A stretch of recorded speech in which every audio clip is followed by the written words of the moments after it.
All right. Welcome, everybody. Hope everybody's doing well tonight. We have a special guest, I'm telling you. But first, I'm going to give you guys a couple of things coming up. This Sunday at 6 p.m., we start Roundtable. Now, some of you have emailed me. Some of you said you wanted to be a part. If you want to be a part, you need to let me know as soon as possible, because I'm going to start making out the list of people who are going to be in the room with us. And it's going to be a good time. It'll be a real good time. Tonight, I got to tell you a little bit about this gentleman.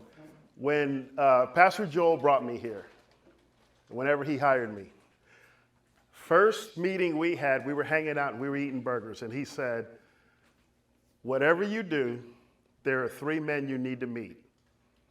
And these three men, you take out to breakfast or lunch. Get to know them. He named Bill Cronin, who at the time was president over, I believe it's Chamber of Commerce. Yeah, Chamber of Commerce. And Will Weatherford, who Will Weatherford was once in government. Now he's doing a lot of investments, things of that nature. And the gentleman you're going to see tonight and hear from, Larry Guilford.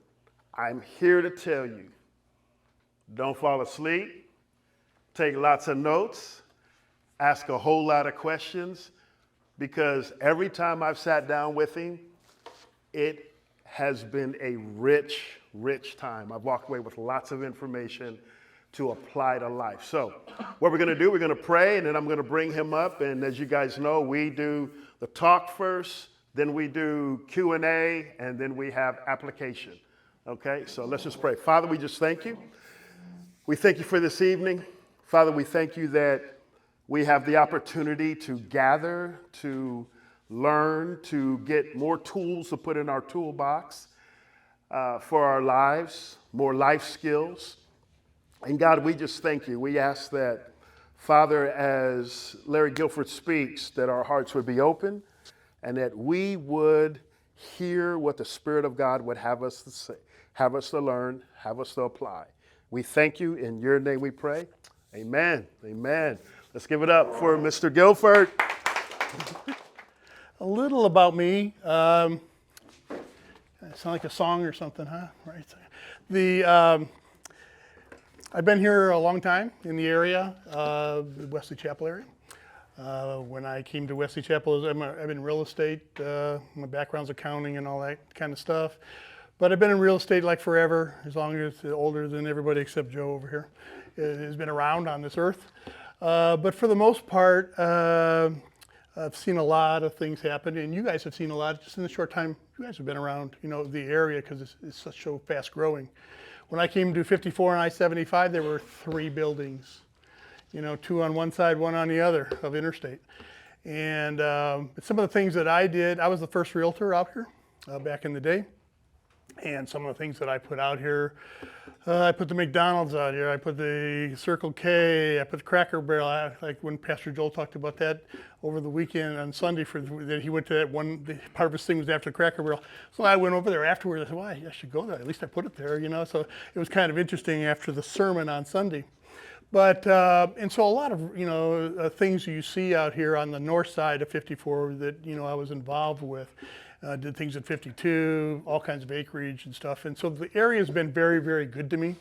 But I got to tell you, it was pretty lonely out here in those first few days, the first few 5 years or 10 years.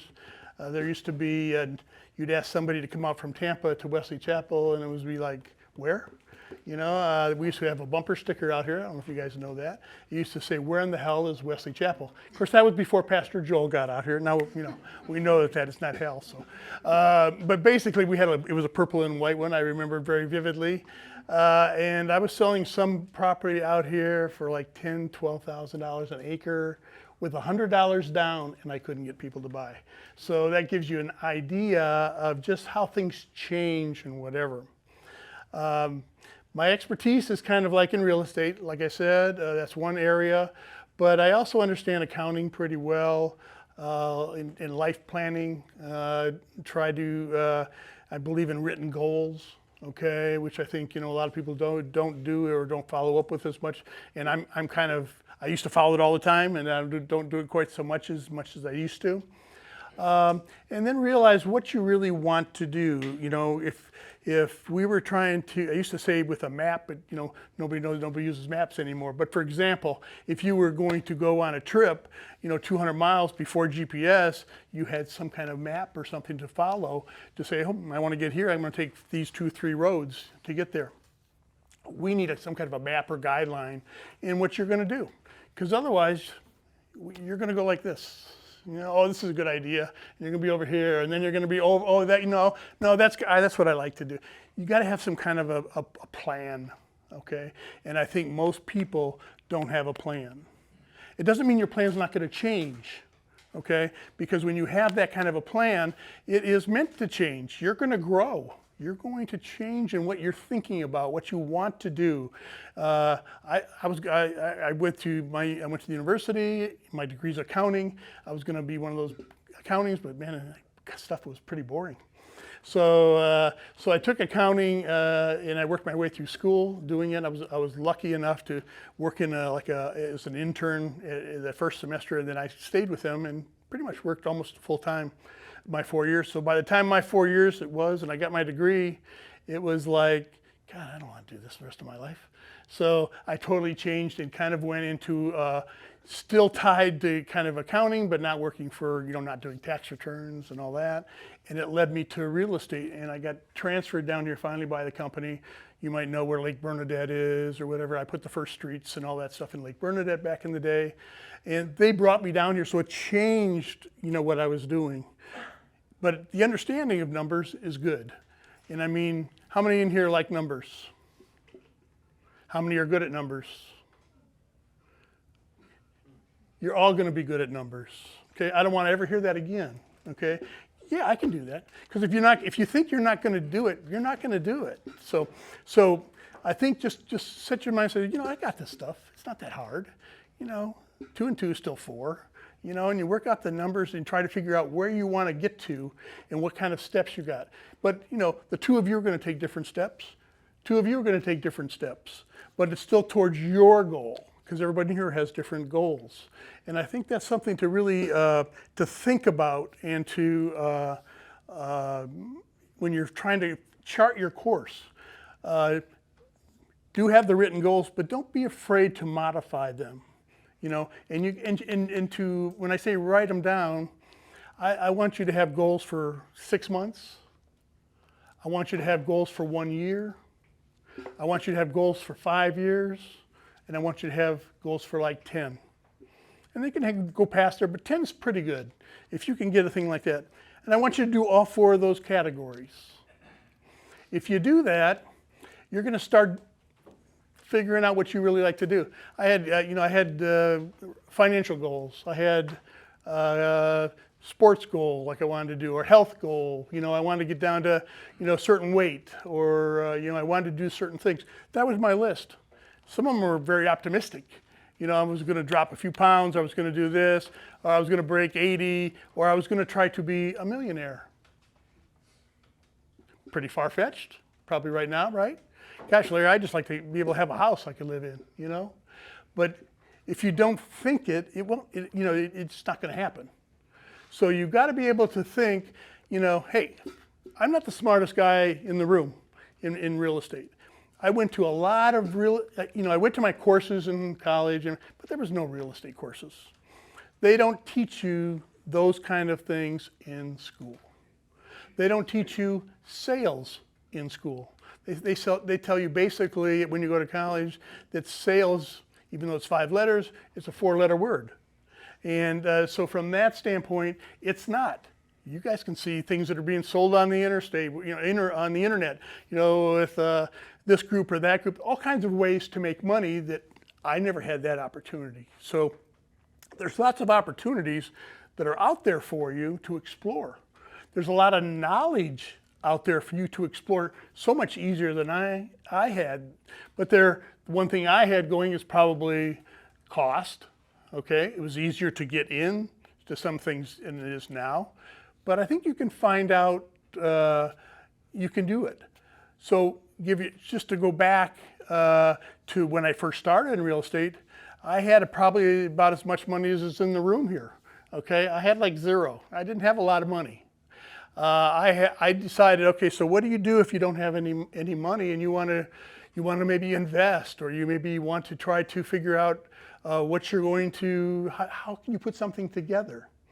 So I started making a list of who has the money in the room. Okay, each one of you should write my name down. Okay, because you know that I have something. Maybe I can lead you to another direction. There's probably other people who know other people. So I try to keep a list, okay, of, okay, who helps me private banking wise? So I try to make Larry's private bank in my head. So I have a list and I say, here's the people that I run across that I know have money. Pastor Joel can see him when he comes in there. He says, I know this guy, they do very well at the church, they do this. I really shouldn't get to know that guy. It's no different than Pastor Joel told Pastor Joel to talk to, and I'm very, happy that he put me in company with two pretty good guys. I mean, they're pretty strong, because one is in charge of PEDC. He does all the economic development for Pasco County. Will Weatherford was the Speaker of the House.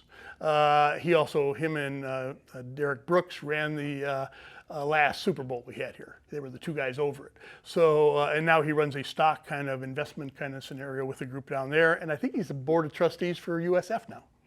So, I'm a low man on the totem pole, but it's kind of good to know. I keep a low profile. I do my own thing. I haven't had a job since 1981, So, I work for myself. And that working for myself has allowed me to do a lot of charitable things. So I've rebuilt things like an orphanage in Ukraine. I've helped different things in like the Philippines, Colombia, traveled to 45 some or so countries. I would not have been able to do that with a 9-to-5 job. So I feel very blessed that I was able to take some of the investment and stuff that I made here and be able to do something with it in a positive way. I have 54 now. 54 kids who have been adopted, and or their offspring live in USA. So that is the proudest thing. It's not what I have in the bank. That is what I'm most proud of, to help those people, especially where they would be now, and to have that, and to have so many great families. Some are Christians, some fall away, but they're still great people. So when you look back at what you've done, it shouldn't be all like, what I have in the bank, or it shouldn't be, I have the biggest house on the street, or it shouldn't be any of those things, although it is for many people. It should be, has God asked me to do something, and have I done it? Have I been listening, for what he does? I believe, and this is way off of my, all this stuff is on my, not even going on the subject, but we'll get to it, because I think it's all important anyways. I think when you think about what God has asked you to do, and let's say, so he's made me more successful than I ever thought I would be ever. I could have said, in my great plan, I figured that out when I, 30 years ago, where I was going to be or what I was going to achieve. But that really is not the case. But when you get to certain things and you've done certain things, I think when he entrusts you, I don't really consider it as my stuff. When I, finally pass away or whatever, it ain't going to be my stuff anymore. And so what am I doing with it now? What am I doing with these things? Doesn't mean I can't have a great life. I can do all kinds of different things. Follow your pursuits, follow your plans. But I think it's more than that. So you might not hear that from every kind of entrepreneur type person or whatever. I know you'll hear it from Will a little bit, for sure, because he's with Metropolitan Ministries and all kinds of stuff there too, which is really, really good. And I run a charity here called Make a Difference. And so we do things here from that standpoint. We also help put together Pasco Difference Makers, which you guys have a branch here. I started it, but then Penny's run with it, and that's where those names came from. And so it's because there's a lot of ways that you can help, with money, without money, your time, all kinds of ways. And I find those things more fulfilling, in the long run. The other thing, I remember one time, when I was just making it, and I remember it wasn't even a new car, but I had my eye on a Mercedes, but it was going to use Mercedes. And I remember, saving for it and getting it, and had a big closing, went out and bought it. And I remember getting in the car, driving it in, park it in the garage, and I go, now what? It shouldn't be that way. That just goes to show you that how fleeting something like that can be as far as satisfaction. You get I got to have a bigger house. We're up, up against each, as far as where we live and the size of it and everything. And yet, so we get one that's 2,000 square feet. It was 1,500 or something. You get one for 2,000. And then, but Jim's got one down there that's a little bigger. That's really nice. Wish I had that floor plan, or next thing. And the next thing you know, you get bigger and bigger and more things, and all these self-storage places aren't getting built for no tenants. So people have stuff. I have stuff. We all have stuff. And that's just a testimony to stuff out there. And those things that I know a lot of people say, we don't need those anymore. We don't need so many of them, but they're full, or they're getting full all the time. And when you look at one, I want you to look at it and think a little differently. When you look at it and you say, that building is probably worth about $10,000 to $14,000. $10 to $14 million, I'm sorry. $10 to $14 million, all right?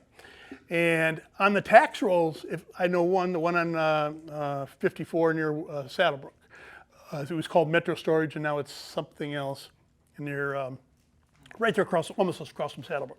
It sold last year for $14 million. It's on the tax rolls for $10 million. So that place pays taxes on $10 million. Now we should be so lucky, because if we don't have those around, they're picking up a good portion of our tax bill that doesn't have to be paid by you when you do have a home. Think about that when you look at those places, because they really do add to it. The same thing is true for apartment complexes. They're not taxed like individual houses where you would have a homestead exemption and those kind of things.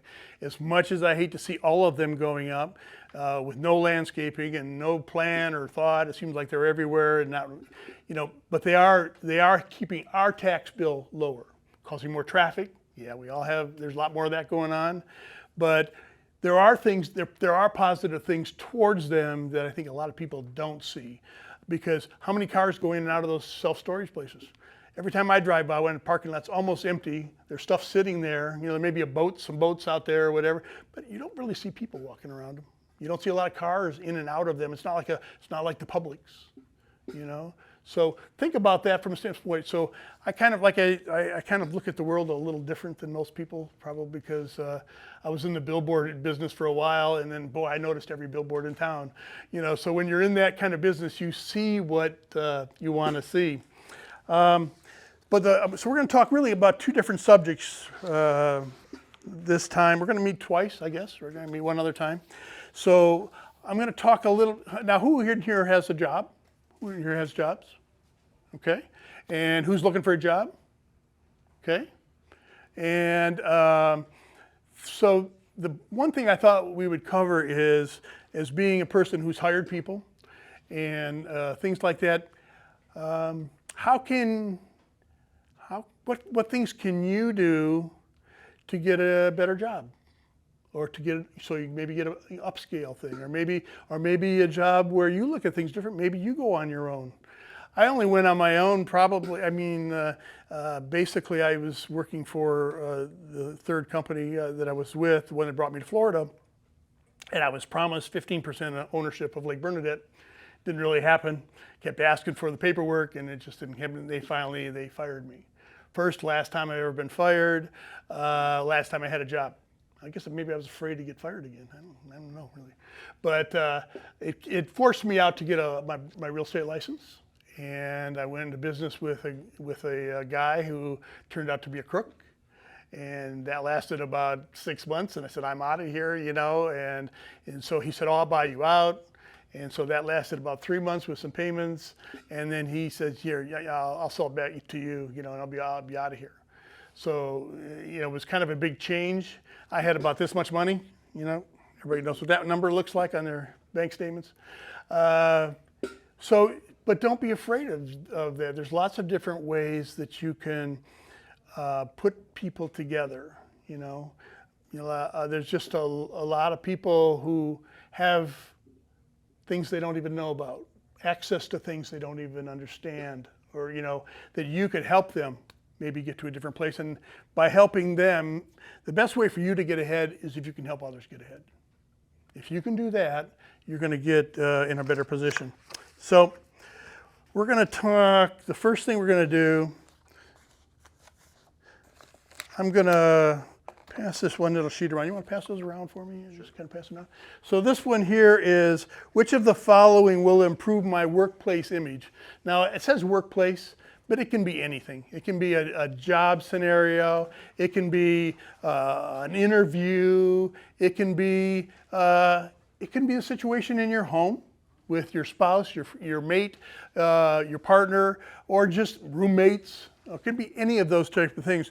But we're going to ask, which of the following will improve my workplace image? So he's passing that around. And basically, I guess we could have maybe passed it around in 2 sheets. Here, let me give me a few of those, and I'll help you get you around the front part here. Yeah, great. Good. Here, I'll just take them around here. Great. Here, you guys can use those there. Here. So put the ones that you think would improve your workplace image. I think I got 3 there. See if I do. Okay, so everybody got a pen or something? I'm going to give you just a couple minutes. Which ones you think would improve your workplace image? Would also help you when you're in maybe you're in a volunteer situation with some people. Would that make the place better? What would really? Well, I'll leave the rest up to you on the sheet. So just whatever ones you think are important or would help.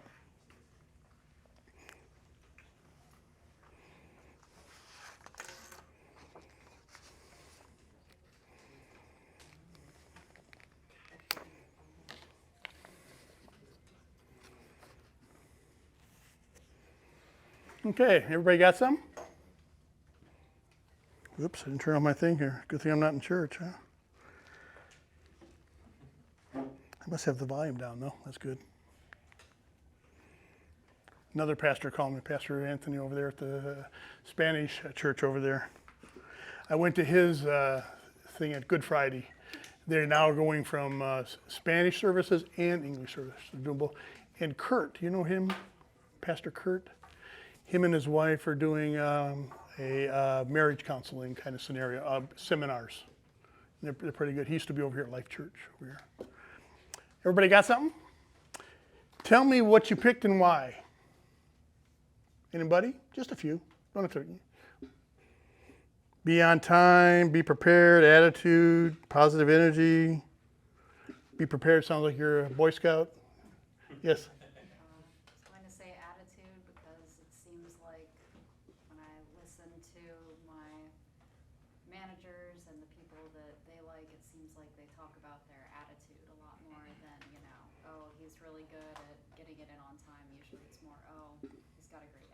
Mm-hmm. Yep. Attitude's a really great one. Yep, for sure. For me, it would be attitude also, just because dealing through a lot of thousands of people at work, blah, blah, blah. And when they get frustrated at me, it reflects on my energy, and it's like, I get frustrated at them. So a lot of people have some bad attitudes out there, don't they? For sure. Yep. So I chose body language and attitude just because, I talk a lot with my hands, and then also I don't know how other people perceive it as well. And also, if I'm just standing there and there's nothing to do, if you just stand still, you look bored, or you just don't look like you're doing anything. Right. And also, the attitude can also factor in with body language as well. Yeah, and if you're sitting there and you're kind of it's like, you just zapped all the energy out of the room, that you would have had any kind of rapport with that person, whatever, too. Anybody else? Yes? I chose accepting coaching. One of the things that I've tried to take advantage of in any career option I've been in is looking for mentors I can learn from, and whenever those have been available, just taking as much advantage of that opportunity as possible. One of the best things you can do to either improve yourself or get better at your job is to learn from other people who are already either doing it or who have done it before. And so I think that that's one of the most important ways you can improve, going out there and asking for learning. Very big one, guys, because a lot of people, we all have our own opinions about stuff. And so if I go into a thing, here's a guy who's going to teach or whatever, and I have my opinion, I don't like the way this guy looks. I don't like the first thing he said or something like that. Your opinion has already changed. I always try to go into when I'm getting coached or when I'm going into a seminar or whatever, I want to make sure I come out of that meeting or that seminar with at least 3 good ideas that I didn't have before. If I can come out with those, usually I come out with much more. But I'm going to say, so if I feel like, I never feel cheated, because I can get 3 good reasons why I should have been there at that seminar. I might have a hard time finding 10, okay, but I got 3 good ones that I can do something with. And what he's saying is being coachable is very important. Come on in. You sit right here. And being coachable is extremely important because so many turn them off. Yes. I said work ethic. I think work ethic is encompassing of all these qualities, but being in the hospitality industry, you don't find good work ethic, and in order to have good work ethic, you have to have That's what we're just discussing right now. good attitude, positive energy, being prepared, things like that. So I feel like work ethic, at least for me, just covers all these areas. Sure. Anybody else have anything else here first? Or? I remember hiring this one girl, and she came. She was going to be an office assistant for me, and she had 4.0 from Florida State. Easy on the eyes too, but when it came down on her doing the work, she had zero any common. Just common knowledge you would have about turning on the printer or just normal stuff, and couldn't get there from there. It wasn't so so I'm thinking about are we teaching really the right things? So as an employer, and I'm kind of give you this from the other side, is when I hire someone, I would like someone who can, I'm assuming they have some skills that they can bring to the thing. Could be computer skills, could be programs, could be all kinds of different things. Bring that, but also can they function in an office? And then I'm looking at their resume, okay, for what they know, what they can bring, how they want to improve, all those kind of things. But sometimes when you could have the brightest person in the room, and and he can't figure out what the heck he's doing. Or where to even go from, to very basic things. So I would say try to keep those skills in there. So everything we mentioned. Really the point is that all 10 things are good. Everything on there is good. And so basically, the first list was just kind of like you to look at and make a decision yourself. But this one here is basically. I call these things, and I saw it in a thing about, maybe 4 or 5 years ago. It's the things that require 0 talent. Now, so I'm assuming we have some 0 talent in the room, at least. We got that, right? So, when we think about ourselves, we think, oh, man, I can't do that. How can I improve? I have a degree maybe, or maybe I don't, or maybe I'm working towards it. But, what can I bring to the office? What can I do? If I do these things, you're bringing a lot to the job that was proposed to you. So 10 things that require 0 talent. I thought that was pretty kind of a clever thing. I wish I could say I came up with it by myself, but I did not. But do you get that point? I mean, you don't have, these are skills that are probably nothing you would have listed. But these are more important than anything you put on a resume. If you have all these things, if you have 7 of these things, okay, you're going to be ahead of the group. So concentrate, because these things here, every time you don't do one of these, like be on time, or don't do this other thing, it's like you come down a notch. you know? So all the good things you did could be over here. And if you don't start, if a person there can't depend on you, if you're not prepared and you're in front of a client, or if you don't have positive energy, and like I was telling you, you just zap the whole room. You got 20 people in here, and your energy is kind of like, well, I don't know what we should really, you know, that you zap the energy in the whole room, and it's not going to be a good thing.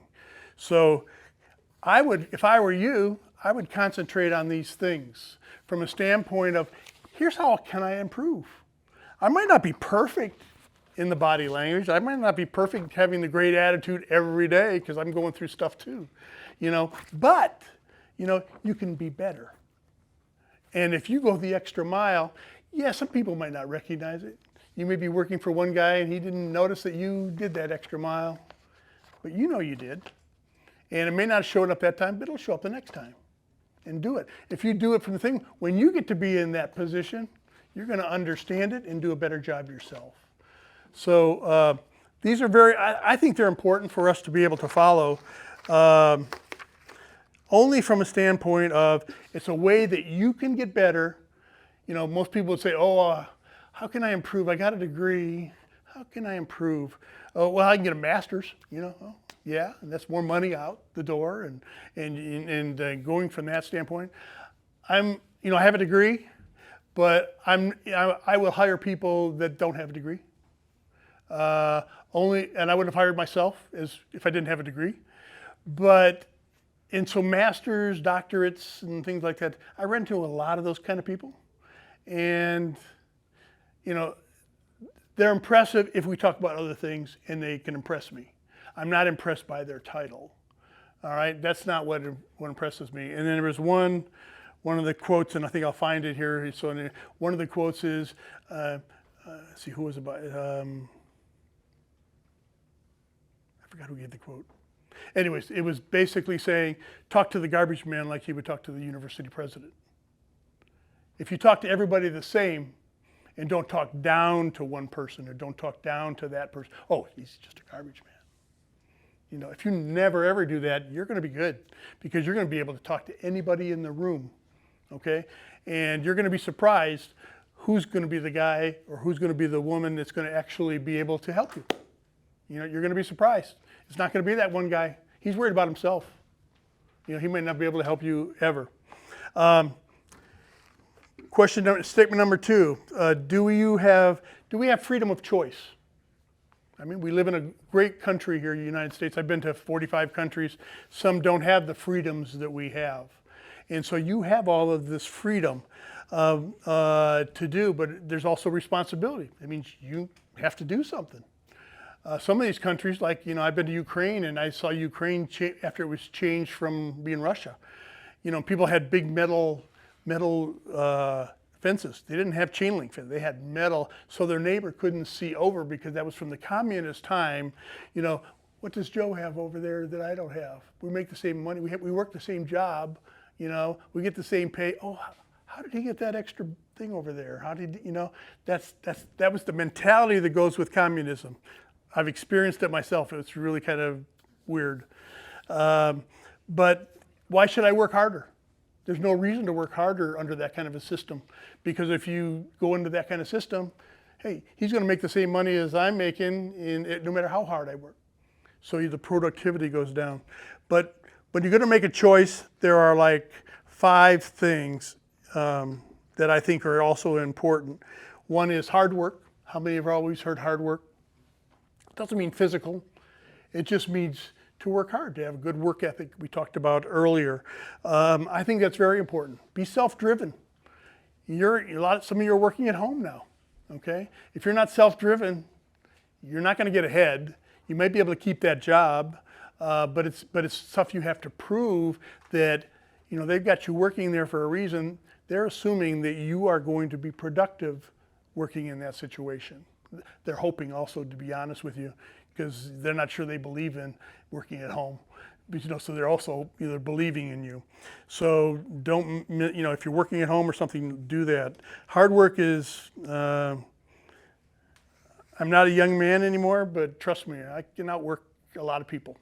So, but you got to work hard, but you also got to work smart. Attitude, we talked about.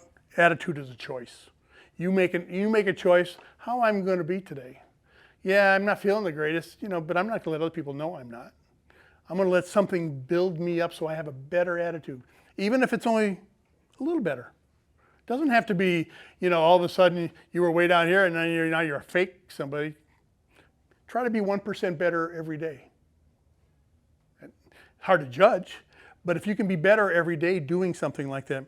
Discipline, self-discipline. You got to discipline yourself. That's the hardest job in the world, because it's so much easier to say, this is a good game on TV. Yeah, I know I'm supposed to be working, but it's okay. Or just the normal things that we do, especially by working at home, or when the boss is not the office. Maybe I don't have to do that. Hey, I saw one that was really kind of good. It had everybody in the place. They all had golf clubs, and it was a video. And the secretary had the boss on speakerphone, and he would say, "Yeah, and I should be out of the office after 2 or something." And then he kept changing it, but I'll be back in at 2:30. And these people just kept getting up with their golf clubs and then sitting down, getting up, sitting down, because they were going to leave as soon as he was leaving. So I think discipline, because you got to monitor yourself, and because the rest of the world don't really care if you have it or not. If you can't take care of yourself, get your butt over to the office wherever you're going. If you have an appointment, you get there. They're not going to want to follow up on it. They might do that 2 or 3 times, and if you fall on your face, you're not going to be there very long. So your self-discipline is very important. It's important in everything. It's like the guy who's learning something on sports or whatever, or a doctor or a nurse. They just in the surgery, they have certain procedures they got to do, and they got to be disciplined in their learning. They got to be disciplined that they're not high on drugs when they come in there to hopefully give you surgery. Just all kinds of things. Self-discipline, I think, is something that only you can do something about. Doing the extra, we talked about going above and beyond, and excellence. So make it so that your work, that you would be proud of your work showing up 5 years later. Somebody you talked to did something well. It's easy for me to look back now because I see people who have been, been adopted now, and so I see them. Wow, that's pretty cool. And then because I went the extra mile. I've been to Ukraine 25 times. Those kind of scenarios. So you go the extra mile when you try to do something, but do it well. Don't do it like, oh man, we all have those kind of days, don't we? We're all feeling not so great, and kind of dragging here. I was around 4 o'clock. I was kind of feeling that same way earlier today, so I hate to, but it gives you an example. No one is perfect. You don't know what people are going through, but give it your best shot. And so those 5 choices: hard work, attitude, discipline, and doing extra, and excellence. Those 5, that'll make you a better person in the long run. It'll have you a better quality of life. It'll impress the people you work with, the people that are above you. Come across, say, I'm going to change these 5 things about me. So if you learn a few things tonight and you can encompass some of this into your life, I'm not saying overnight, but try it. Try it for 30 days. See if you impress yourself. You actually will when you start seeing some of these changes in you, because you're not really thinking about, I can't do something, because there's nothing you can't do. Nothing you can't do. I never thought that one of my favorite songs, it's it was an old show back, old play actually in one time. It was called Fiddler on the Roof. I don't know, probably you guys, I don't know if you knew it or not. But I went to the thing, I can't remember, was it a play? No, I guess it was the movie, yeah. And so the movie was on, and there's a great song in it, and I was going to play it, the thing. I might play it the next one, it'd be good. So basically it says, if I were a rich man, okay? And so it basically, it kind of went on and on about, if you're a rich man. Now this guy's a farmer, and at the end of the thing, he steps in cow manure, everything, just opposite from rich. But one of the couple of lines in there, what had hurt some very drastic plan, talking to God, would it upset your big scan of things if I were a wealthy man? You know, now my dad put in windows in schools. My mom taught handicapped kids. My mom came from a family of 8. My dad came from a family of 14. Okay, they had one special child. I don't know who that was, but they did have. But my mom had like 3 miscarriages and things like that. But the house we lived in trust me, was nothing special. Matter of fact, I went back on Google and how you can go back, you know, and see what it looks like today. It's still nothing special. But all those things, when I look back, how did I go from there to here? And so one day I kind of mapped it all out. I went from like, put my thing up here, and I just kind of mapped out where you came from, and I started. I shouldn't probably even been here. I was almost born on the interstate in a snowstorm, because I was in Michigan at the time, and my dad was a little late getting the cargo there. So you know, so maybe I wouldn't even made that. Okay, I spun my car in a 360 on an interstate. Fortunately, it was early Saturday morning, and nobody else was on the thing, but it was a sheet of ice.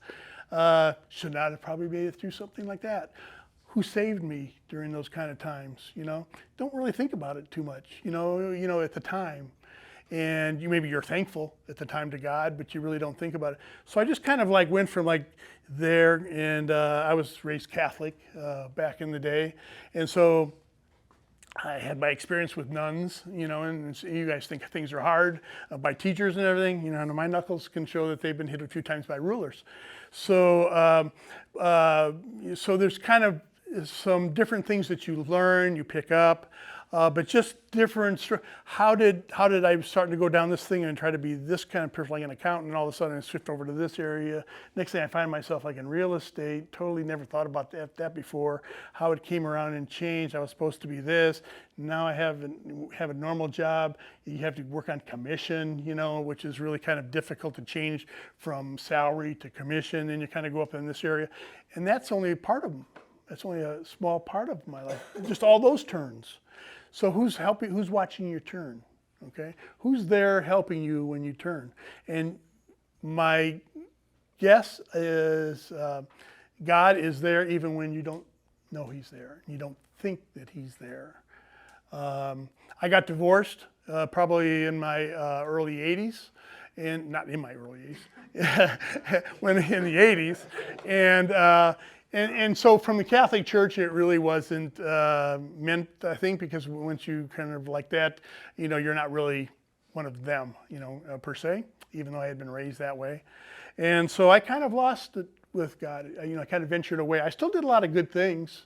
I still did a lot of finding this, and now he was there, but I never really thanked Him much, you know, and I should have been thanking Him all along. I mean, I was being blessed.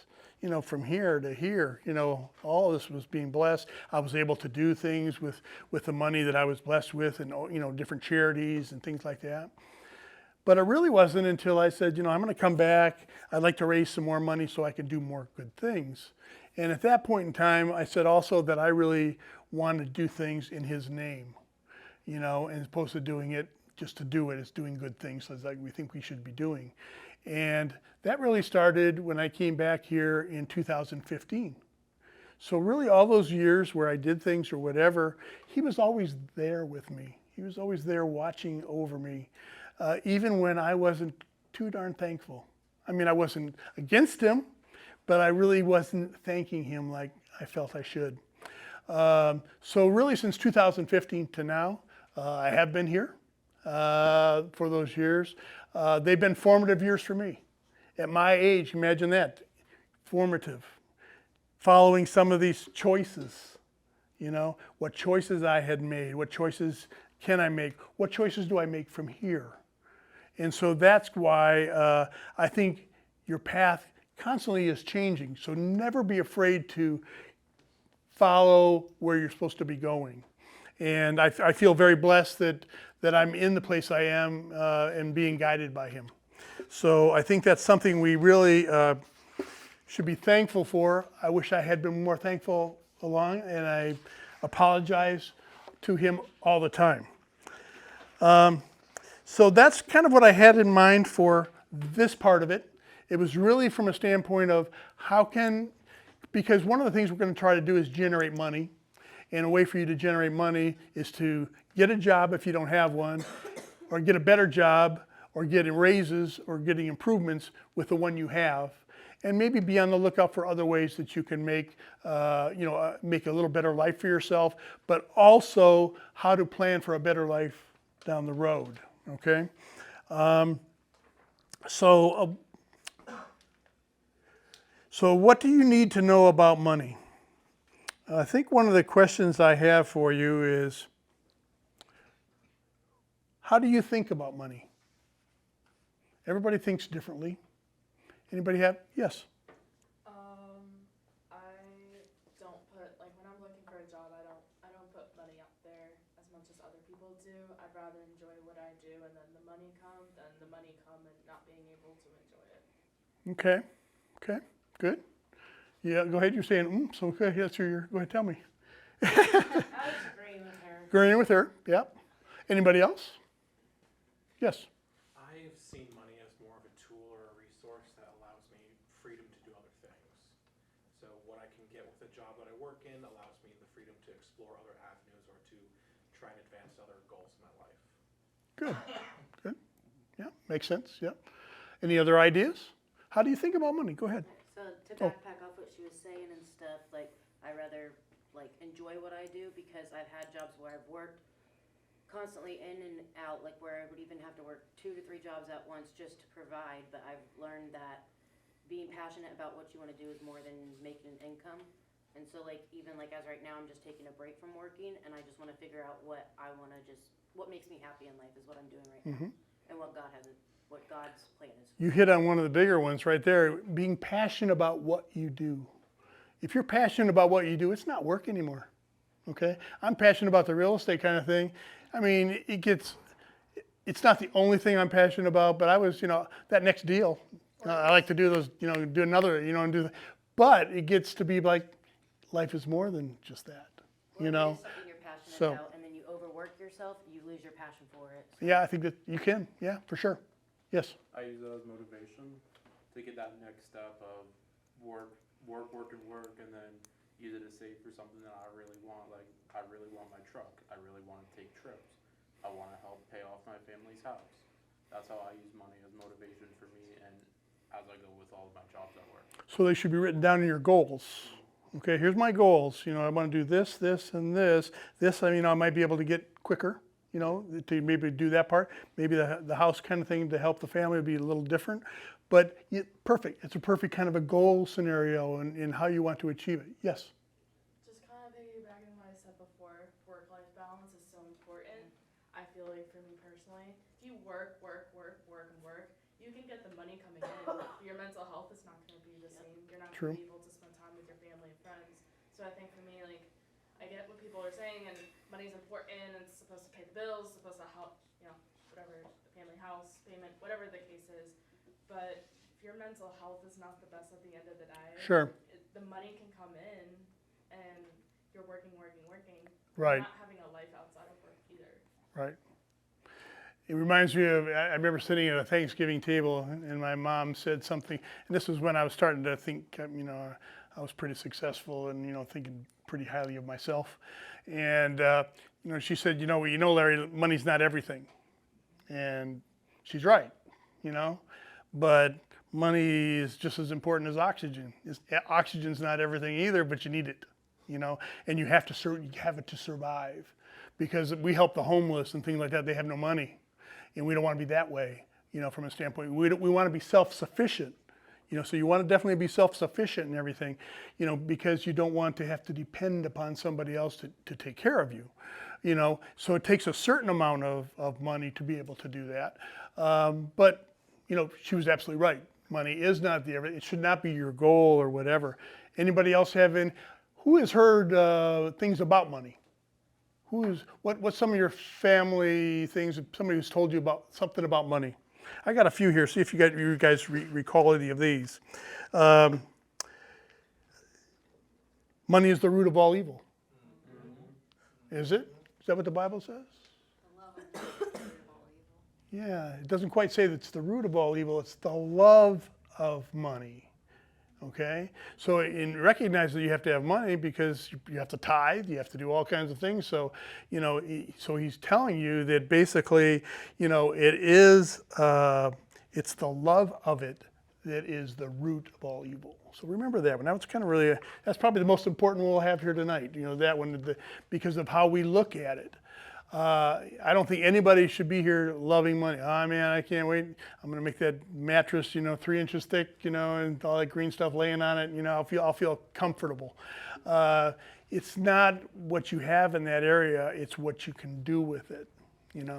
I kid a bunch of people now. I've had some friends who've died recently in the last year or so, and then you think about, God, that guy was so dynamic, and he was wealthy, he was this, he was that, and he had a good family, he had all these different things, and a week later you almost forget his name. It's over. And so, what do you want? I don't want buildings named after me. I don't want. Mine is in people. I would rather be here talking to you guys, and if I can change some of the attitudes and how you're thinking and how it changes your life a little bit.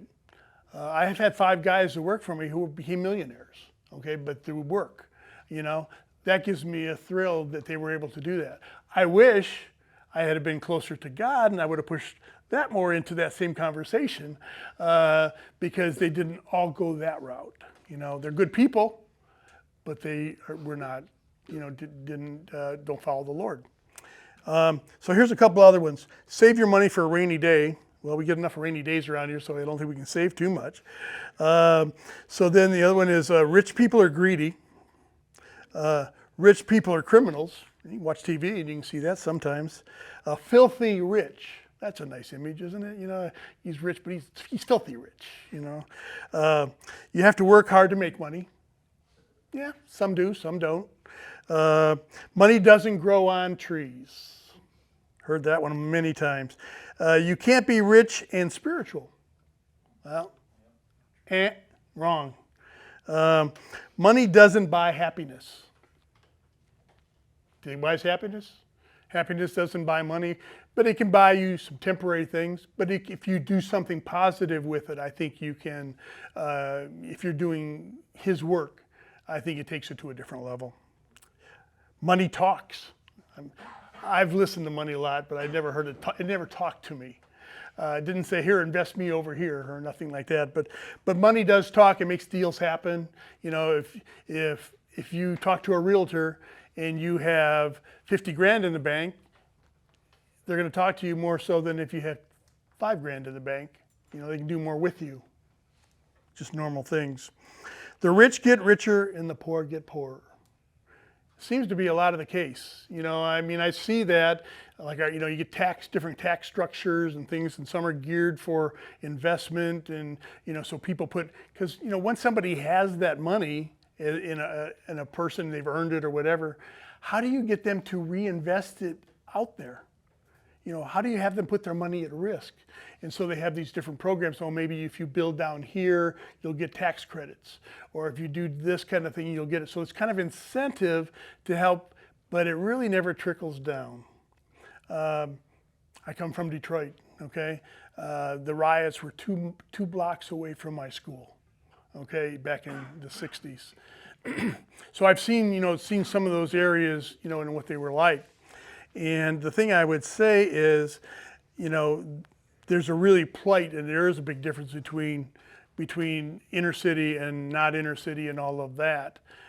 But a lot of the groups that control some of these people just don't have the people in mind, much like our government.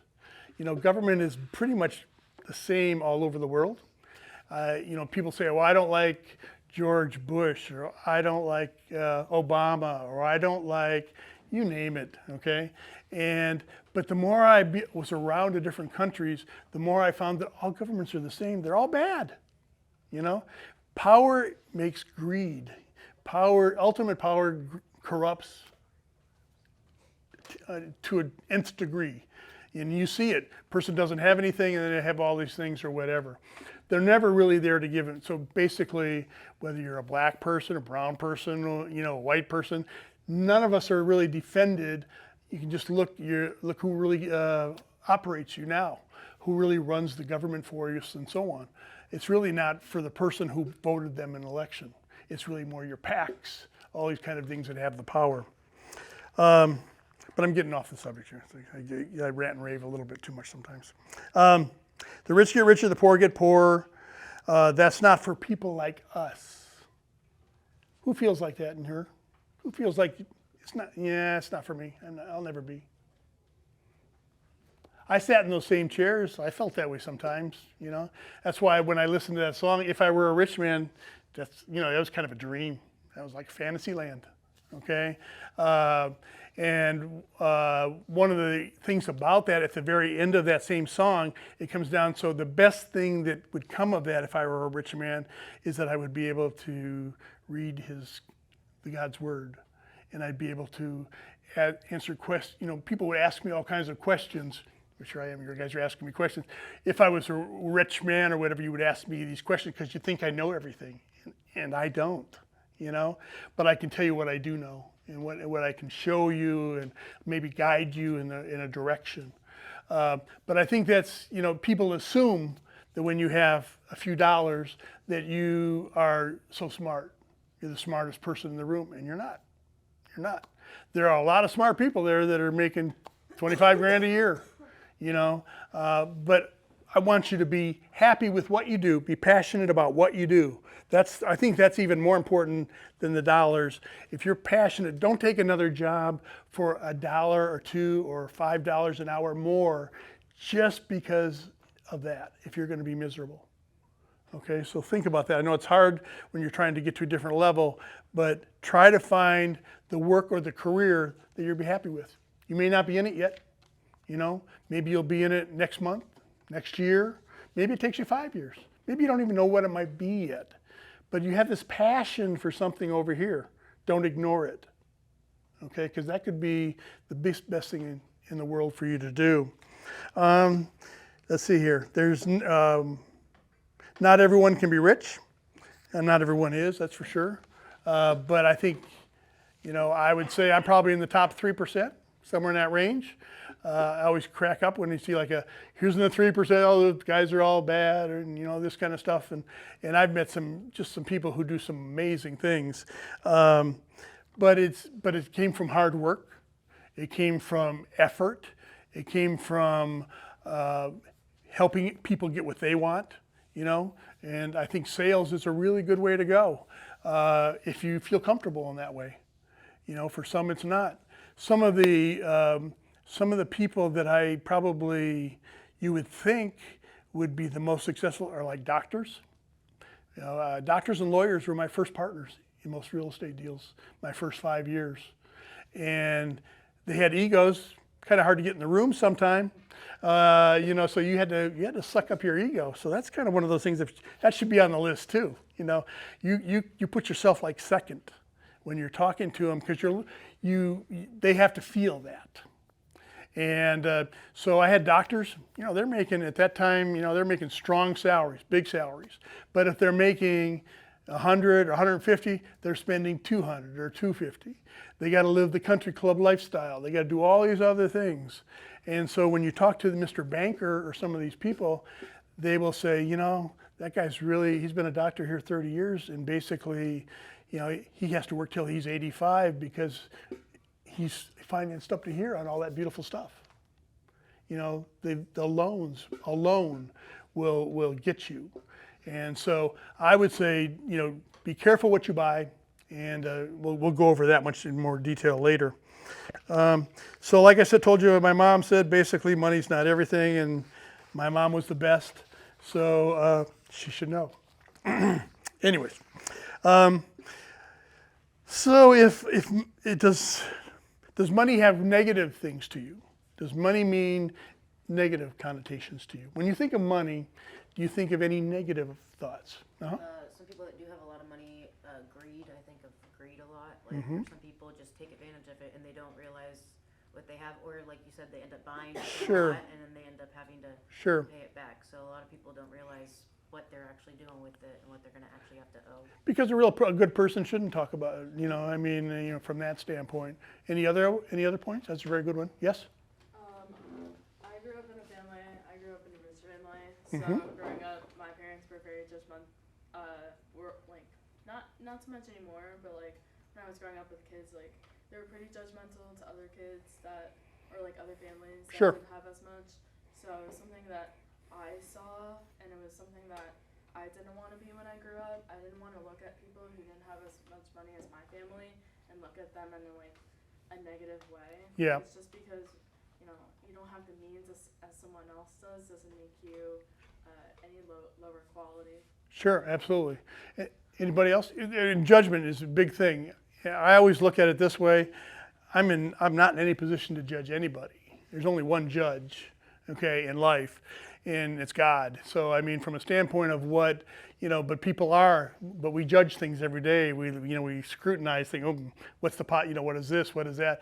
But we shouldn't judge people. You never know what they're dealing with. You know, lots of times, you know. We used to give out food, basically to Walmart, and this charity Make a Difference, so we used to do that. And then during all of COVID, we were out there every week. We had over 1,000 families on some of those weeks. And I got to know, I would be at the front of the line talking to the people, just giving them a few good words of encouragement. We might be the only person they talked to that week. You know, they came in their car, you know, and drove up and got some food and then went back to their home. And I've had women, you know, older women, maybe they came with their spouse maybe the first 3 times, maybe then they passed away. I had a couple that had passed away. And so we were the only people who were talking to them. She's crying to the steering wheel. You know, if that doesn't get you and get you to thinking about what you really should be doing, that's really the benefit that you have by doing some things like that. Any other negative thoughts? Just think about like all my bills and stuff. That's a good one, you know. Yep, for sure. Debt. Debt. Amounts of debt. Drowning in debt. Big time. It's right up here. And it doesn't matter how smart you are, you know. I mean, like we were talking about the doctors, and they should have had all that figured out before. They're the smartest guy in the room, right, in their mind. But they can't figure this part out. They can't figure out why the spending habits are here. Why, I'm a doctor, I'm entitled to this kind of a house, or I'm entitled to this kind of lifestyle. Nobody's entitled. You know, you're here to do what you can do to get to where you want to be, okay? And, you know, some want a nice white house with a white picket fence is the word I was looking for. So a white picket fence on the hill, you know, we all have dreams, you know, and maybe that's what we want. But from a standpoint of the negative thoughts, first of all, is there any other negative thoughts? Wastefulness. What's that? Wastefulness. A lot of people money is wasteful. Yep, for sure. Buying stuff. We talked about the self-storage places. There's a need for it. Why? Because we have so much stuff that, for that instant gratification, we had, I just have to have that boat, you know, that would be really great, you know, and then it sits there in the driveway for, 6 months or a year or whatever. And I'm not saying anything about any of those things because, as you'll find out later, I said I had all those things, you know, at one point in time or another, had this or had that or whatever. But wastefulness, okay? We see less of that because, now because we do so much with anything pretty much.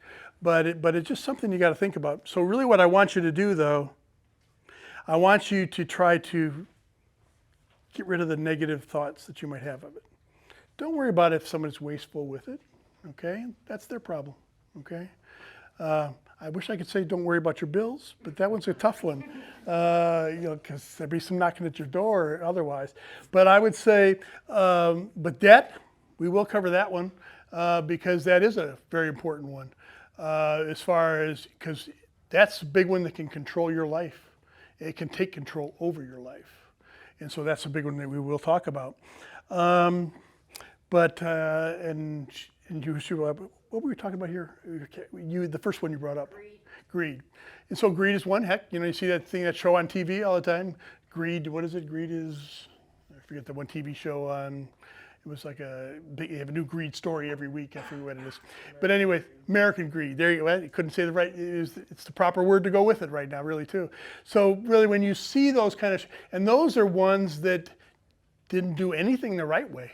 They did things, that you wouldn't believe to people to get to certain things. So that's what money can do to you, But that's not the majority, but do you have them? Yes. Could they be your boss sometime? Yes. You can watch the TV show around Christmas time and you see Scrooge. I mean, so it's been around for a long time. But from a standpoint of, I don't want you thinking negative about money. Don't think negative about it. Think of it as just what we said earlier, a tool, like you mentioned before. A tool of how you can do the things you want to do. Personally, you can do the things you want to do to help others, okay? Those things, and if you think about what that money is going to do in all of those areas, I think you're going to have a better feeling for money, all right? What you're going to do with it is most important, okay? Not what someone else does with theirs, all right? But if you concentrate on what they're doing with theirs, it's going to drive you nuts, okay? So concentrate, no negative thoughts about that if you can. I can tell you that money is hard to keep and hard to grow, hard to get. Getting money, there's all kinds of sources. For example, salaries, commissions, investments, interest on your money you save, online sale. I mean, I see different countries doing different things from that standpoint.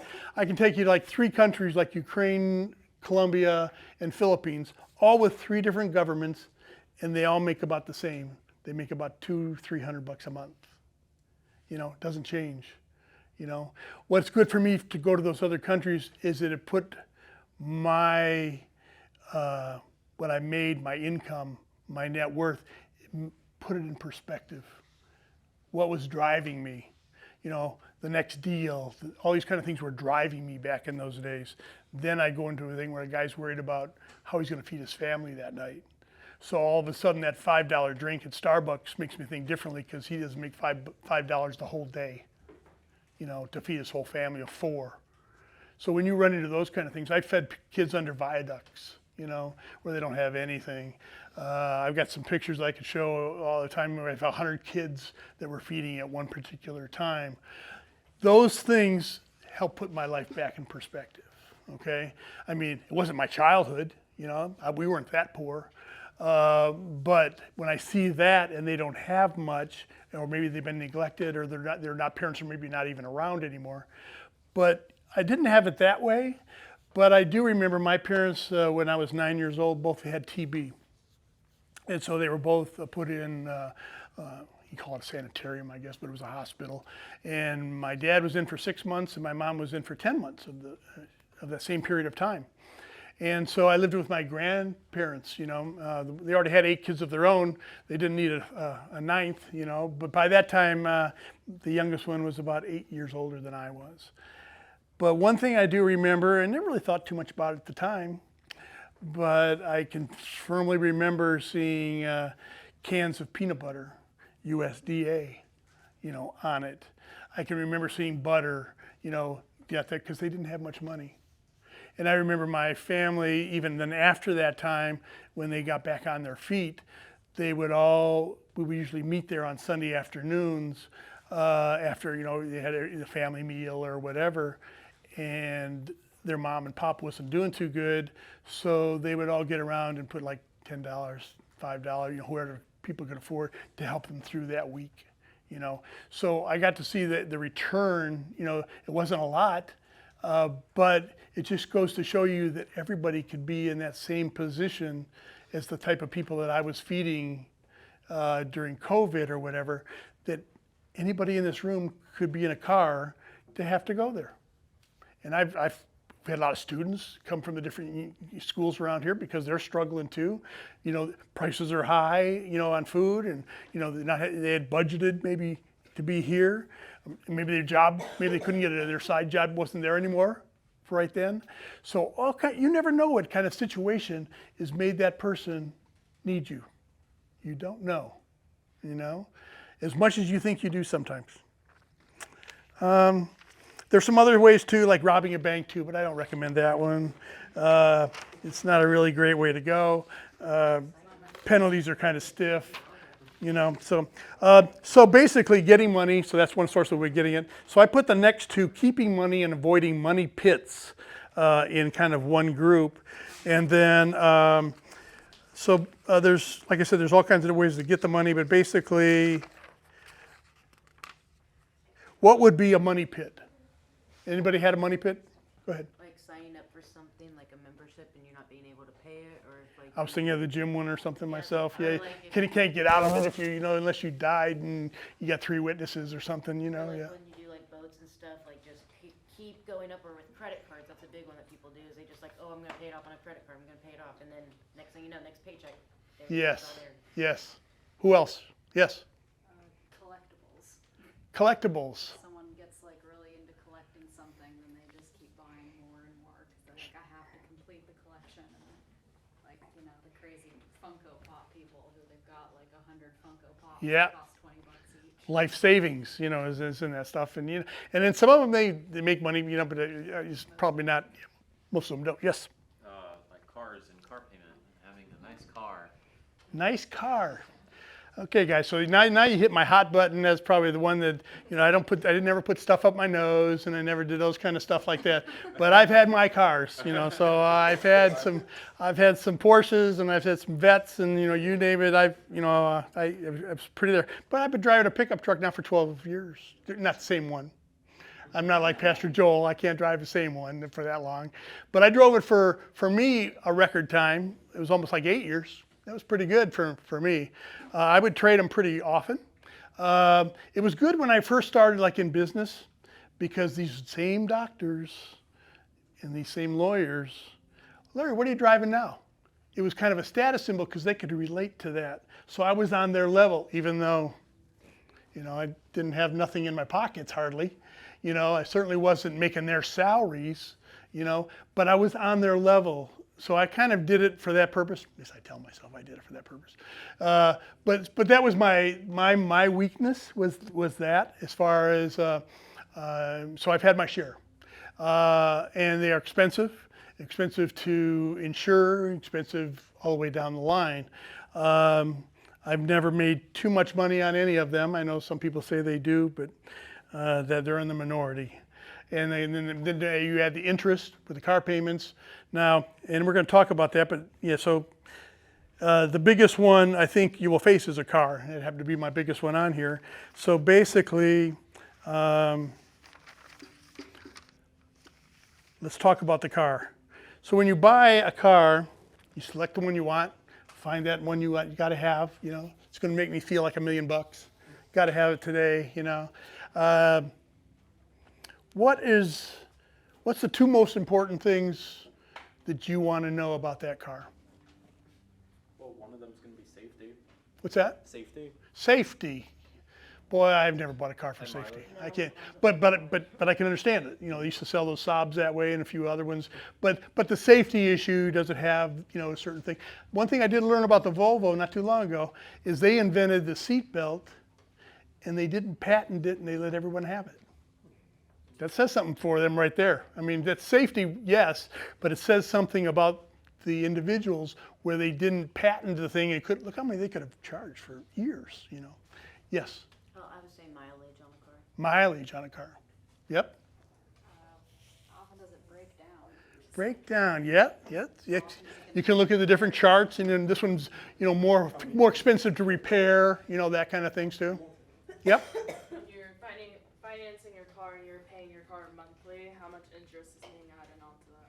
So interest, you ask them the question about interest. It's kind of funny when you listen to the TV ad, all I keep hearing is 2 things. How much down, how much a month. I don't hear nothing about interest rate. I don't hear that it's for 500 years or 300 years or 8 years instead of 3. When I first started buying cars, there was like 3-year loans.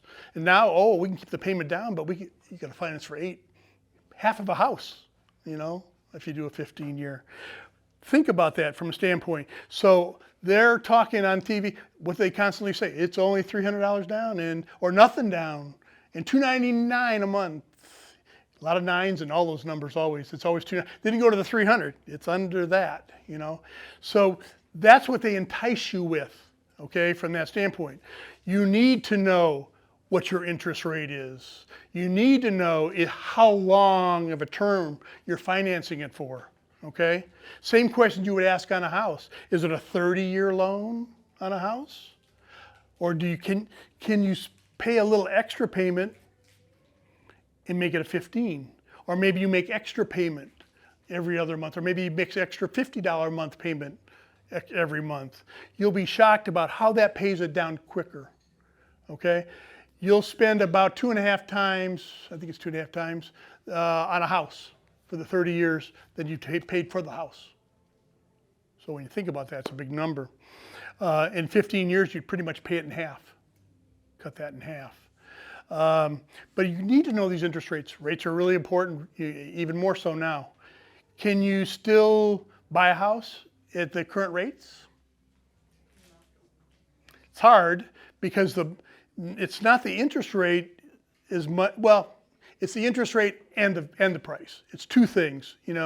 When I was doing real estate in the 80s, you had a high interest rate. Interest rate actually was 12% back in those.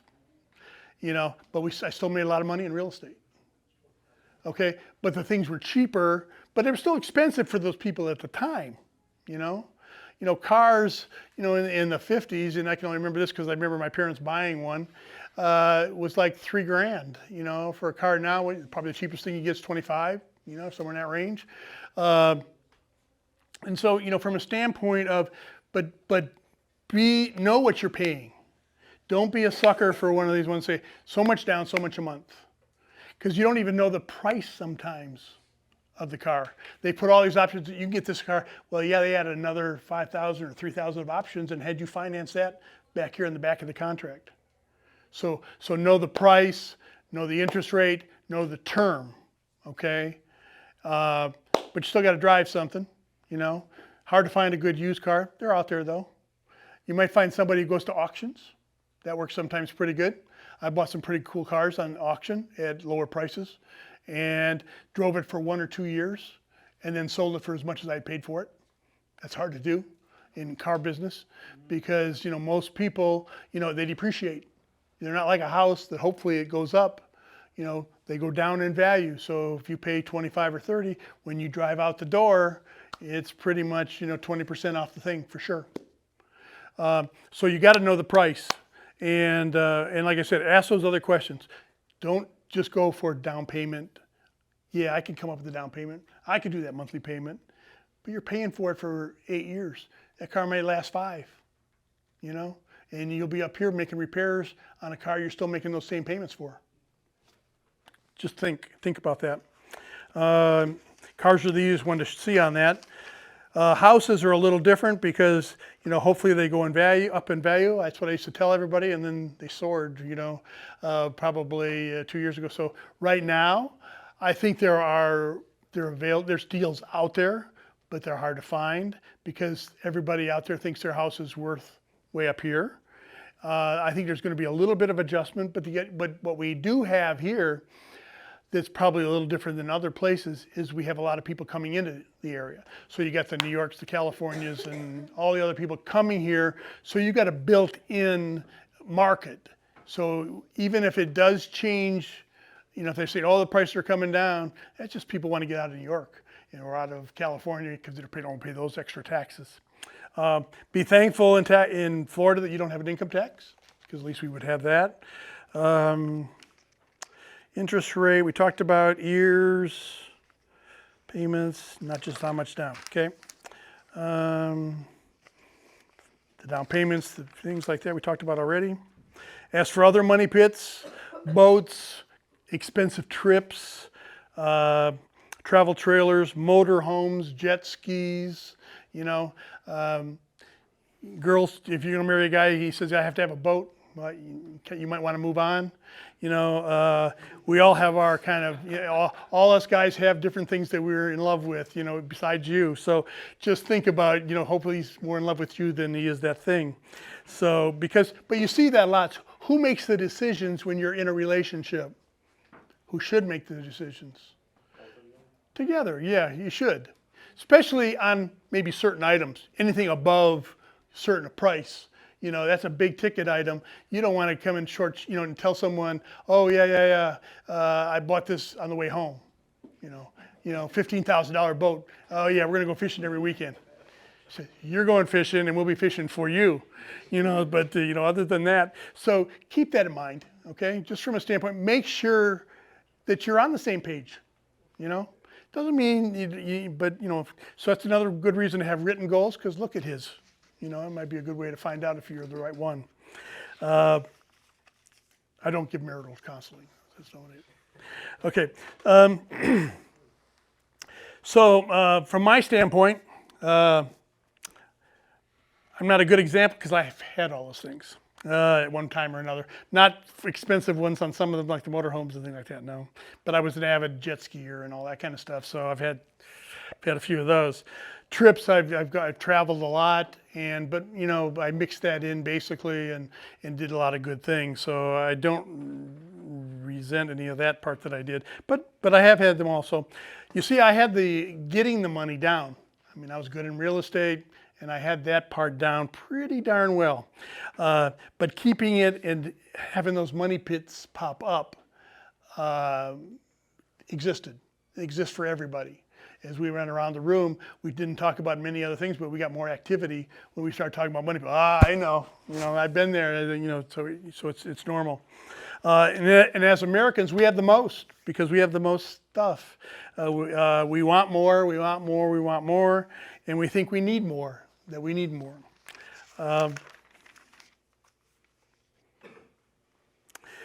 So this is where I'm going to challenge you a little way. Why is it that you have no money? School, you just finished school. You haven't, just cost of things, trying to survive. There's numerous reasons with all these things we're going through. And trust me, you're not alone. We're all, I've seen so many people that I never would have thought would have been in situations that have difficult situations. You're not alone. Remember that. But why? Yes. I don't prioritize it properly, and I take it for granted sometimes. You're like, oh, I have it. I just got paid. Let me go spend all this. Bam. And then next week you're like, how am I going to eat? How am I going to do that? So. Okay. Yep. For me, it's like I'm just getting back into work from recovering from a surgery, so it's like I'm still trying to rebuild my nest egg. And when I get that money, it's like, what's the first thing I need to do? Is it spend it on gas? Spend it to go help others or whatever?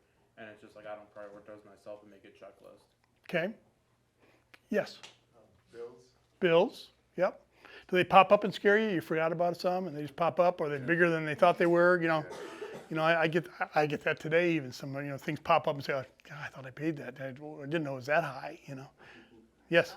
I invested money into a small business I started, and I'm not getting the ROI that I expected. Okay. I'd never done that either, so I can understand that one too. Sometimes those numbers look really rosy on a pro forma, on a nice spreadsheet there, say, that's the way it's going to roll down the line, and it's going to go like straight up, but nothing goes straight up. If it goes up, it's like this, and you got to be ready for the down spot of that too. Anybody else over here?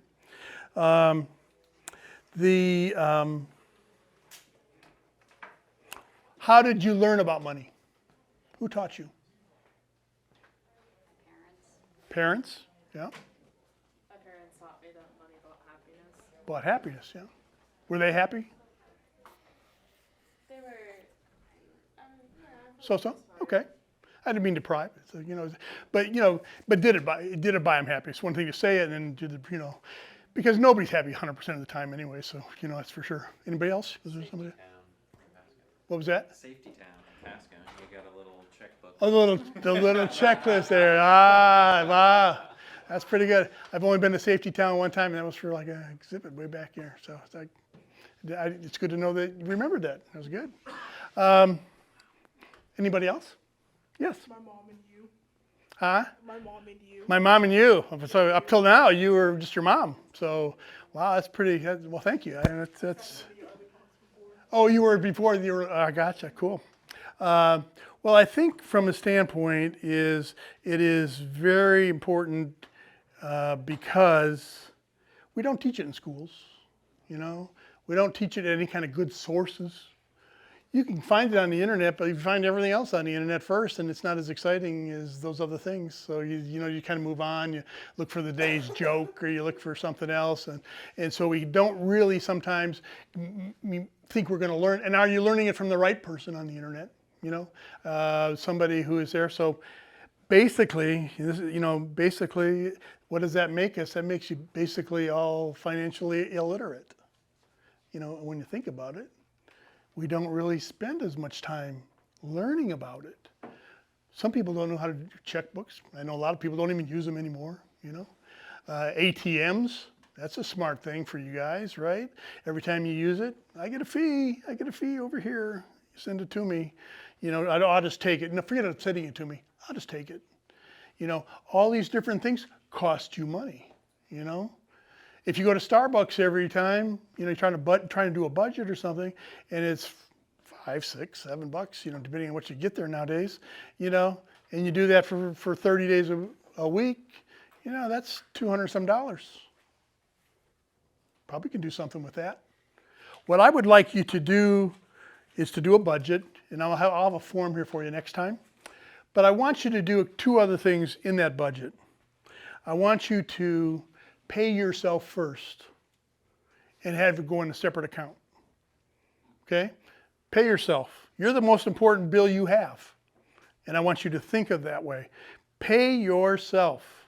You did the work. You're the most thing. You'll adjust some of the other things. Maybe you don't go to Starbucks for that week. Okay? Put 10% away if you can. How many in here have a $1,000 emergency fund? Very good. That's really good. That's better than the average. It's 50%. Can't put $1,000 together in 30 days is the thing for the U.S. Okay? You have any kind of a little trip or fall or something with your car, you know, all of a sudden it needs a car repair. Where are you going? You're going over here and pawn something, or you're going to do something else to try to make it work. So it's really important to try to have that would be your first priority. So try to set up, I don't care if you just put a few dollars in it, you know, but start it out, try to pay yourself at least 10%. Aren't you worth it? You're the one doing the work. How much do you think you're worth? Pay yourself. You'll find ways to not get by with some of that other little stuff. If it isn't, cut something away that's not as important as you. If you can do that, you should be able to find that. You know, there's probably 10 things that are not as important as you at least. Maybe, hopefully more. Hopefully they have everything on there. But it may make you a decision when you go to buy a car. I don't need to buy this car. I can buy this car and I can pay myself. And have it go in this fund over here. And you'll have that $1,000 fund if you don't have it already. The other thing you should have is a 3 or so month cushion in your payments, you know, to cover your life. Just in case you get sick, 2 weeks sick, you don't have any time, put that aside. So I've heard anywhere from 3 months to 6 months. That should be your emergency thing number 2. Okay? Big deal. It's a big deal. You're self-dependent now, remember? You're on your own. Mommy and daddy don't have that kind of money anymore because they got their own problems. All right? So think about that from that standpoint. You're on your own. You're a big person now. What am I going to do? Okay? How am I going to be a good mate for someone if I can't even take care of myself? You know? Things to think about. So I want you to really think about that. So what is it again? $1,000 is first thing you have, emergency fund. Who in here has had an emergency? Everybody, yeah.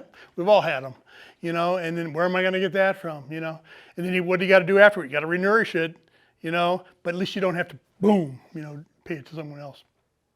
Think about that. The other one for sure, do that 3 to 6 months thing. Minimum of 3, 6 will help you cover it, but have that there for you as a safety net. All right, so you don't have to worry about getting thrown out of your apartment, lose the house, lose the car, and then have to start over.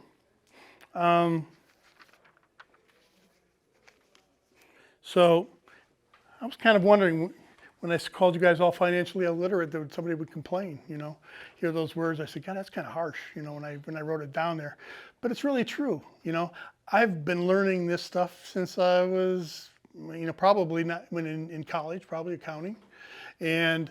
But even then, a lot of people couldn't get it because I remember the kids, the people that were in the accounting majors, so I guess I was kind of a geek or something back then. But in the accounting major, some of them had to remember that debits were on the left-hand side, and that's where the windows were in the school, and the credits were on the other side of there when they would do their accounting kind of thing. They could never get the feel of accounting much, and you had to take a couple classes, even if you were in any kind of business. And I always cracked up, what if you're in a room and the windows are on the other side? It's like, I always wonder how they were going to do that. But for me, accounting was kind of easy. Math wasn't as easy, but accounting was pretty good. But I think, it's basic kind of stuff. So there's 2 areas that we're going to cover. Probably won't cover them all tonight. What time is it now? I know. 8:38. Okay, well, that's pretty good. So we're going to go over a couple things later, things like doing things you would have to fill out for a bank. Okay, we're going to talk about that like a financial statement. We'll do that next time. One of the other things that I think we would do is to do a budget of some kind. I don't care what it is, it's your budget. Okay, you're doing this for you. These things are for you. Nobody's going to look at it and say, oh, they're only doing this. No, that's not what's important. What's important is, do you use it? Okay, before you buy something, can I really afford it? Is it really worth taking this thing off? This thing I really like to do off because I think this thing is good for me. Don't stretch yourself out to the nth degree. I think there's going to be some houses available coming up here. We haven't had foreclosures in a long time, really, to be honest. You couldn't do it all through COVID, so they couldn't, evict somebody for the most part. So you have a lot of people who stayed in them. Then the prices went up, so if the banks did get them back, then they sold them for profit. They never even hit anywhere. People either made a deal with the people or made a thing where they leave. But with these new prices and all the new loan approvals, a lot of these loans were approved at 5% down, both working, and how is that going to work out? One of them could lose a job. One of them, could not work anymore, whatever. There's so many things that can happen when somebody only puts 5% down and you depend on both incomes to make the payment. So that's going to happen. I mean, I as sure as I'm standing here, you're going to see more of that. Now, the reason, like I said, we didn't have any foreclosures for quite some time was because of COVID. And so I'm just going to read a couple things here on financial literacy. But I want you to be able to budget. I want you to just, and it's not, it's not a 4-letter word, and put myself on a budget, It's, and maybe it's like, oh, I'm going to go on a diet, I mean, it's like one of these kind of questions we ask ourselves. But it's really for your future. Where are you going to be in 5 years or 10 years or whatever? These prices are, even if they go down or whatever, or change or stay the same for a while, are not going to stay that way ever since. I mean, you could buy houses 2 years ago, like in Highway 52 as compared to Wesley Chapel, $150,000 for the same house. Less there than now. That doesn't exist anymore. It's pretty much the same thing. The higher prices kind of went, there used to be thresholds like, oh, maybe Hernando County, things would be cheap. Pretty much it's not as such. It was pretty much used to be dividing lines. Now it goes to like 4 or 5 counties away. So I think you're just going to be able to try to, if you can budget some, there's a lot of different avenues, and we'll talk some other opportunities, maybe how to take care of your nest egg, maybe some things to look for.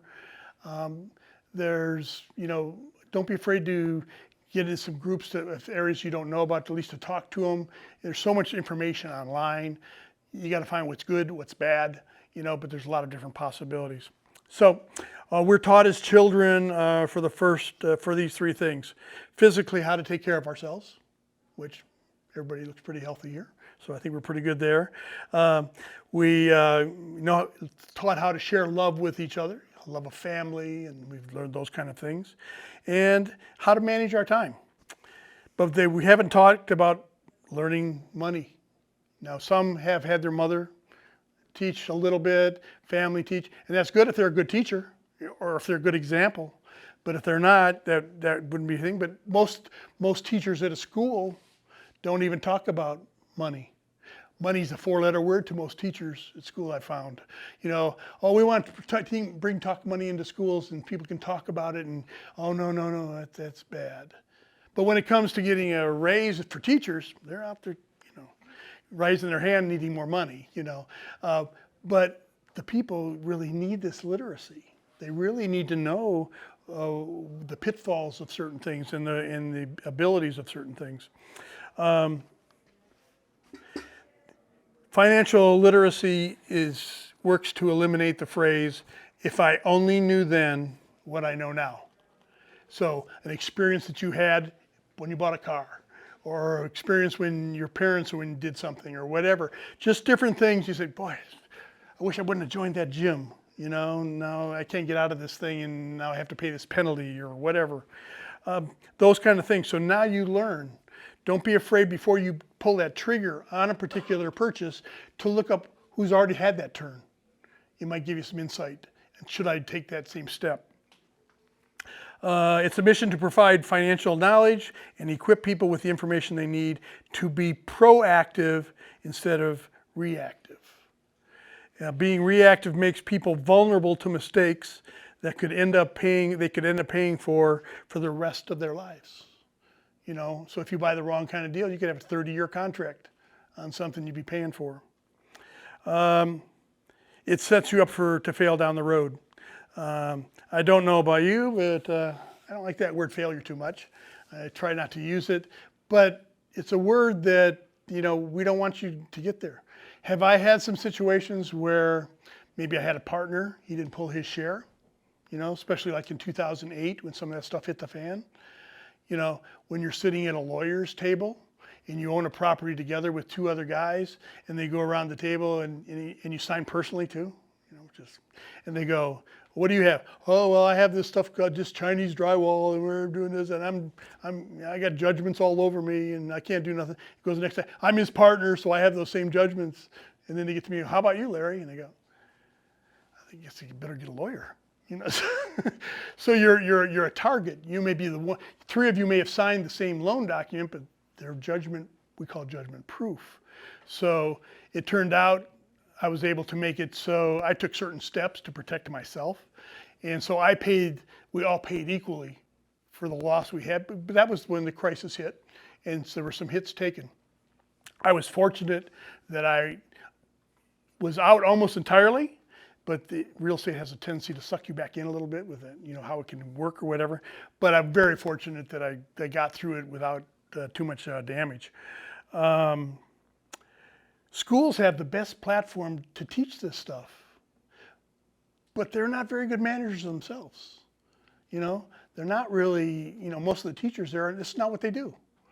So, and they're not really, they don't really even have classes to teach that. So those would be the things that we're going to try to cover. We're going to cover like next time a little bit. We're going to talk about assets, liabilities, so all these things we talked about, and debt. What is good debt? What is bad debt? You think there is a difference, believe it or not. So that'd be one thing we're going to talk about. We're talking about credit cards. Okay, how many have credit cards in here? Yeah. The average balance, I'm not going to ask anybody's their balance or anything like that, but the average balance for a United States person is about 8,000, I think. At least that was last time I checked. Okay? 8,000. Times, what's the interest rate on those things? 30%, 29, 30. Who would like to earn 29, 30% on their bank account? Come on down. So you miss one little bump in the thing in that day. Hey, yeah, you had that money for a little while, but now you owe that 30% on that thing. So how much did that pizza cost you? That $7.99 pizza from Domino's, how much did that cost you? You probably didn't pay it off for like maybe 6 months, maybe a year. That probably turned into at least a $40 pizza. Something to think about when you get indigestion. I'm gonna give you a little more of it, But think about it. Think about it. When you put it on the credit card, and you guys are the targets. You guys are the biggest targets there are. Go to school. Oh, hey, you need a credit card. You're a big person now. We want you to have it. Oh, I know some people who got one and thought it was free money. Found that wasn't the truth very quickly. I want you to have the same thing.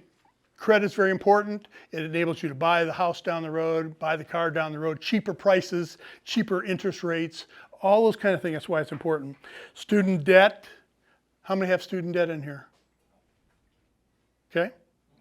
And it's all over the place, isn't it? There's some down here that have a little bit of student debt. There's some up here that have a lot of student debt. So it's a tough situation.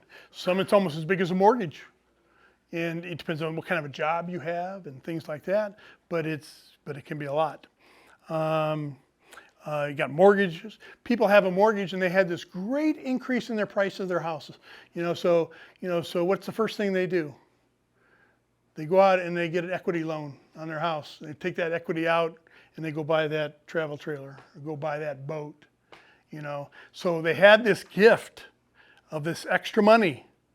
Now they could have sold their house. We were talking about that earlier. They could sell their house and put that money in a bank and put it in an asset over here to buy something in the future, to grow, to make that earn interest money. Instead of paying interest, you're earning interest.